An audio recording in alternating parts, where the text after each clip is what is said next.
The flesh of the dead. On the outskirts of town stood an abandoned factory, a place everyone avoided like the plague. Years ago, the Excellence sausage factory had shut down abruptly. Rumors swirled about unsanitary conditions, missing workers, and products that contained more than just animal meat. No one could confirm the stories, but the police had discovered something in the basement, something so horrific the case was sealed forever. But secrets always draw the curious. Carlos, Diego, and Sofía, three thrill-seeking friends, decided to explore the factory. Armed with flashlights and a couple of cameras, they arrived on a moonless night. The building loomed like a corpse, its windows shattered and its walls scrawled with graffiti. As they crossed the threshold, the air grew dense and humid, carrying a metallic tang that clung to their skin. "This is a bad idea," Sofía muttered, switching on her flashlight. "Don't chicken out, Sophie. We'll take some pictures and leave," Diego replied, though his voice quivered slightly. Carlos, the leader, pressed on without hesitation. "Come on, guys. No one's been here in years." But he was wrong. Inside, rusted machinery and dusty work tables greeted them. But it was the marks on the walls that set their nerves on edge. They resembled human handprints, but they were too large, too elongated, as though someone had dragged bloody fingers across the concrete. They followed a corridor that led to a large central room. There, they found an enormous industrial freezer. Its door hung ajar, releasing a frosty mist into the stale air. "Must still be hooked up to a generator or something," Carlos murmured, incredulous. Sofía's flashlight swept inside, and her knees buckled at what it revealed. Dozens of human bodies hung from meat hooks. Their flesh had been flayed, their muscles exposed, and their faces were frozen in expressions of unspeakable terror. "Oh my God, we have to get out of here!" Sofía screamed, stumbling backward. Diego bolted toward the exit, but a wet, tearing noise echoed through the factory. Carlos turned his flashlight back toward the freezer just as one of the bodies began to move. Its eyes, which should have been lifeless, slowly opened, revealing completely black orbs.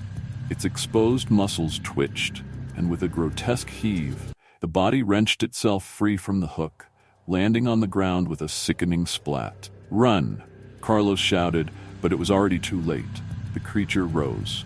Skinless, its muscles pulsated as if they had a heartbeat of their own. Its movements were jerky, unnatural, yet somehow purposeful and menacing. "We are hungry," it growled, its voice a chorus of guttural tones that came from no singular mouth. The group sprinted down the corridor, but the sound of flesh slapping against the floor followed close behind. Every time they glanced back, the creature seemed closer, its limbs stretching unnaturally, its shape shifting as though it grew stronger with every step. They reached a door leading to the basement.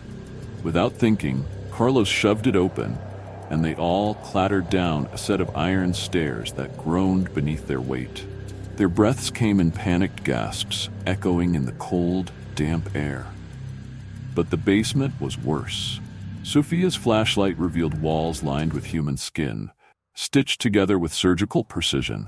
Tables were piled with severed limbs, and a corner held a macabre stack of heads, their lifeless eyes staring into nothingness. In the center of the room bubbled a massive cauldron, releasing a foul stench that made Diego retch violently. "Oh my God!" Diego gasped, wiping his mouth, trembling.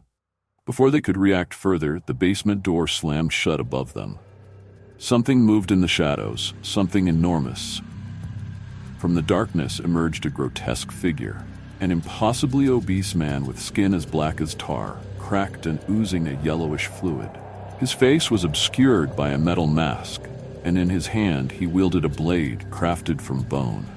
"Welcome to the slaughterhouse," he intoned, his deep, guttural voice reverberating through the room.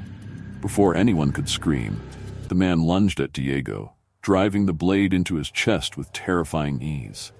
Blood sprayed across the room as Diego collapsed, convulsing. Carlos and Sofía tried to escape, but the creature from the freezer now blocked the stairs. It grabbed Sofía with its elongated, clawed hands, impaling her abdomen and lifting her into the air as though she weighed nothing. She let out a piercing scream as her insides spilled to the floor, the creature devouring her entrails with ravenous delight. Carlos stumbled and fell beside the bubbling cauldron. The obese figure approached him slowly, dragging the bone blade along the ground, producing a teeth-grating screech. "The flesh must be fresh," he growled, grabbing Carlos by the hair and yanking him upright. Carlos struggled, but it was futile. His final memory was of the blade slicing into his face as the man's muffled laughter filled the room, joined by guttural whispers in an unrecognizable language. By morning, no one had seen the trio again. But in the town's small market, something new appeared on the shelves. A brand of sausages with a simple label that read, "Excellence, authentic flavor." No one could have guessed what was inside. No one, except the dead.